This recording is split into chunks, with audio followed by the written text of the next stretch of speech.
네, 안녕하세요. 투스텝의 양배래입니다. 또 자려고 누웠는데, 오늘 하루 종일 은가격이 되게 많이 오르더라고요. 지금 시간 기준으로 5%가 넘게, 5.5% 정도 상승을 하고 있는데, 이렇게 정말 높은 상승으로 인해서 다시 32불을 돌파했고, 또 이제 전고점을 넘는 것도 얼마 안 남았어요. 야, 이게 지금 은이 왜 이렇게 강한 건지, 도대체 무슨 이유가 있길래 은이 이렇게 올랐던 건지, 그리고 앞으로도 이런 은의 강세가 계속 유지될 수 있을지, 이런 것들에 대해서 한번 이야기 나눠보면 좋을 것 같습니다. 일단, 이 가격이라는 게 이렇게 5%가 넘게 상승을 한다는 건 반드시 그거에 대한 확실한 이유가 있기 때문이라고 봐야 되는데요. 기본적으로 은 가격이 오른다는 건 금 가격을 따라 오르는 경우가 많기 때문에 금 가격도 올랐을 확률이 큽니다. 네, 아니나 다를까. 그래서 금 가격도 보면 한 1% 정도 상승을 하고 있는데요. 근데 보통 금 가격이 이렇게 1% 상승을 하면 그의 2배 정도인 한 2%에서 뭐 많으면 3% 정도 은 가격이 오르는 게 변동성상 이제 맞는데, 최근 들어서는 금 가격이 오른 것보다 훨씬 더 높은 상승률을 은이 보여주고 있다라는 걸 알 수가 있어요. 자, 이게 한두 번 일어났던 일들이 아니라 계속해서 은에 있어서 이런 일들이 일어난다는 건 분명히 시장이 우리에게 주고자 하는 메시지가 확실하다고 볼 수 있는데요. 일단 금 차트를 보면 금은 고점을 찍고 내려와서 여기서 약간 그 저점 부근에서 지지부진한 모습을 보여주고 있습니다. 근데 이것과 다르게 은은 다시 이 전고점을 돌파하기 직전의 상태로 보여진다라는 건 지금 금과 은이 이전과 되게 다른 움직임, 금과 은 둘 사이에 또 다른 어떠한 특별한 점들이 나타났기 때문이라고 볼 수 있어요. 그러면 도대체 은은 왜 이렇게 많이 오른 걸까요? 참 신기하게도 금과 은은 가격이 막 오르고 할 때 마땅한 이유를 설명해주는 그런 기사나 이런 것들이 잘 없어서, 그래서 제가 최대한 많은 정보들을 한번 끌어와 봤어요. 그나마 이제 가장 최근 이슈 중에 이러한 내용이 있는데요. 오늘 은의 강한 상승세는 중국의 은에 대한 수요가 강하다는 보도 속에 나왔습니다.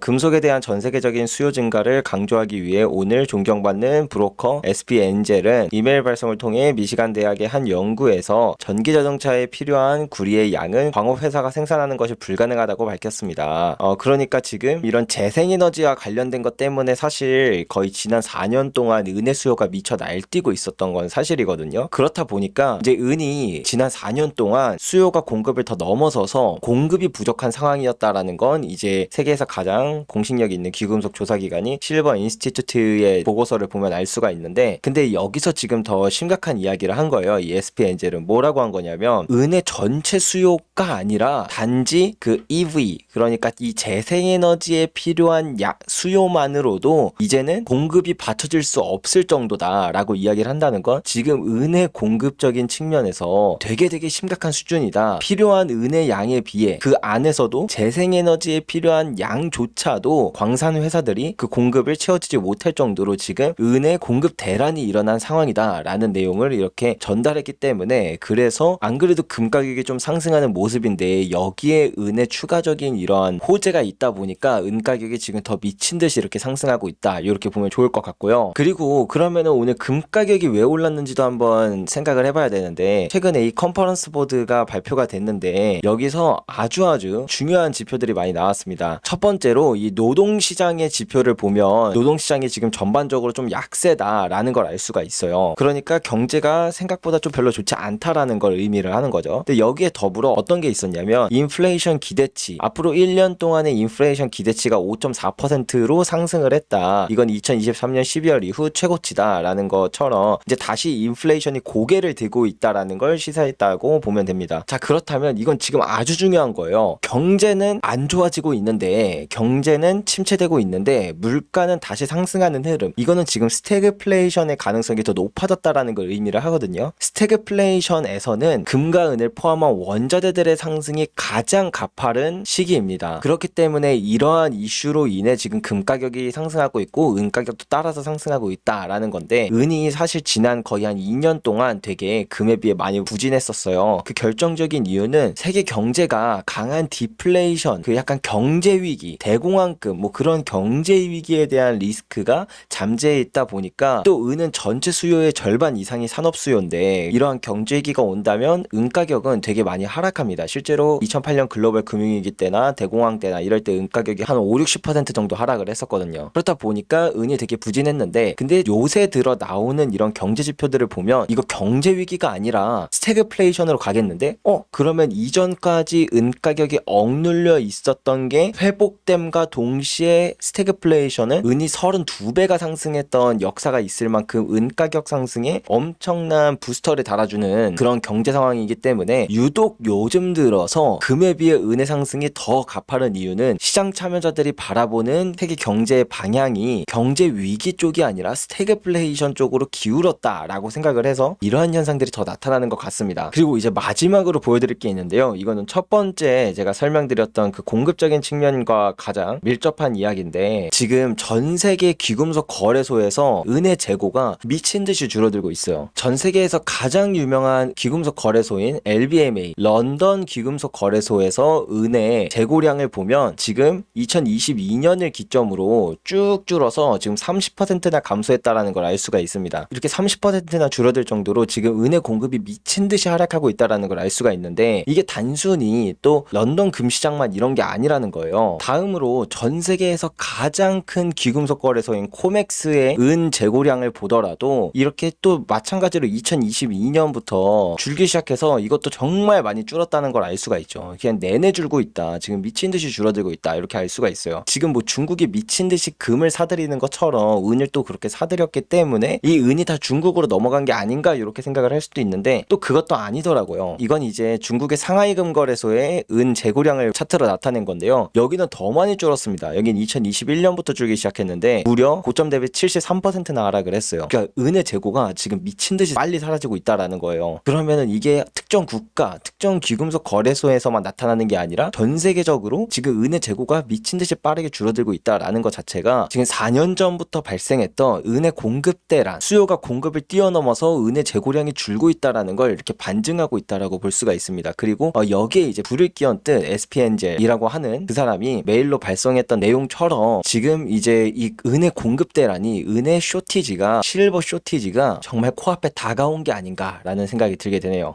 그리고 이제 마지막 이슈를 하나 더 알려드리면, 우리가 일반적으로 이렇게 은 가격이라고 보는 이 차트는 서방 국가에서 이제 결정된 은 가격이에요. 코맥스나 런던 금시장에서 거래되는 은 가격을 이렇게 표시를 하는 건데, 근데 말씀드렸다시피 상하이 금거래소에서도 은이 거래가 되고 여기가 정말 빠르게 커가고 있거든요. 근데 이제 이 은 가격이라는 것 자체가 특정 대형은행, 뭐 JP모건이라고 많이 하는데 여기서 이제 은 가격을 조작하고 있다, 이런 이슈가 많듯이 정말 이게 사실이라고 한다면 이제 다른 자유시장에서는 은 가격이 조작되지 않은 가격에 거래가 돼야 되잖아요. 중국 같은 경우가 이제 그거에 좀 단적인 면모를 볼 수가 있는데, 이게 지금 상하이 금거래소에서의 은 가격과 그 다음에 LBMA 런던 귀금속 시장에서의 그 금 가격을 이렇게 겹쳐서 보면 가격 차이가 되게 많이 나요. 지금 한 4달러 정도 나거든요. 거의 한 13%나 차이가 나요. 금이나 은은 순도만 똑같으면 원산지 상관없이 다 같은 가치를 갖고 있단 말이에요. 근데 이제 뭐 당연히 운송 비용도 있고 뭐도 있고 하다 보니까 각 거래소마다 약간의 가격 차이가 있을 수 있는 거는 맞는데, 그게 막 10%가 넘게 차이가 나는 건 일반적이지 않다라고 봐야 돼요. 사실 이전에 그 금 가격도 상하이 금거래소와 런던가의 가격 프리미엄이 되게 높았었거든요. 결국에 그렇게 가격이 높아지면 아비트라지라고 해서 그 차익 거래, 그냥 런던에서 금을 산 다음에 그냥 중국 가서 팔아버리면 아무런 리스크 없이 수익을 볼 수 있다 보니까 이런 거래들이 많이 일어나면서 이 둘 사이의 가격 격차가 이렇게 좁혀졌어요. 그래서 국제 금 가격이 요즘에 되게 많이 올라서 2,400불까지 뚫어버리는 거에 큰 몫을 한 게 또 중국이다, 이렇게 분석하는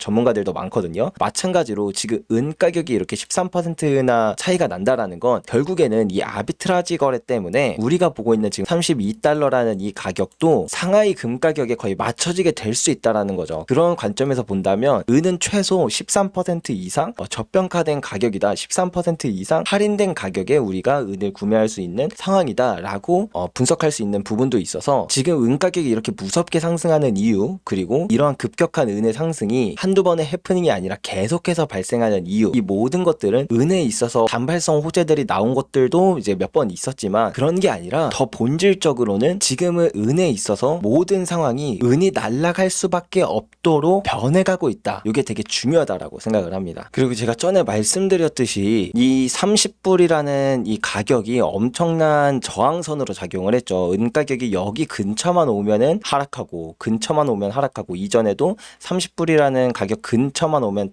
찍고 내려오고 찍고 내려오고 이렇게 될 만큼 이 30불이라는 가격 자체가 엄청난 저항선이었는데, 기술적 분석에 대한 가장 기초적인 내용들을 저번에 말씀드렸 저항선이었잖아요. 이 강한 저항선을 뚫으면 거기는 이제 강력한 지지선 역할을 해준다. 이 가격 부근으로 오면 가격이 더 이상 떨어지지 않고 오히려 다시 반등하게 만들어주는 그러한 지지선의 역할을 해준다라는 게 기술적 분석에서도 가장 기초가 되는 부분이다라는 걸 이제 말씀드렸는데 진짜 아니나 다를까 이 가격이 다시 떨어졌을 때도 30불 부근에서 다시 반등이 나온다라는 걸 볼 때 일단 기술적인 측면에서 은은 이전과 다른 다음 레벨로 올라갔다라고 봐요. 금도 이전에는 2000불이라는 가격이 금에 있어서 엄청난 저항선으로 작용을 했지만 2000불을 강하게 돌파하고 나니까 이제는 2000불만 오면은 가격이 상승하고 2000불만 오면 가격 상승하고 오면 상승하고 해서 2000불이라는 게 아주 든든한 지지선이 되어준 것처럼 은도 이제 강한 고점을 넘었기 때문에 이제 다음 넥스트 레벨로 나아가고 있는 게 아닌가. 이전처럼 은 가격이 뭐 하락한다 그래서 이제 30불 밑에 가격까지 바라보기는 되게 어려울 만큼 은이 달라지지 않았나 이런 생각을 하게 됩니다. 급하게 이제 새벽에 자려다 말고 이렇게 영상을 만들었는데 여러분의 궁금한 점을 많이 긁어드렸는지 모르겠네요.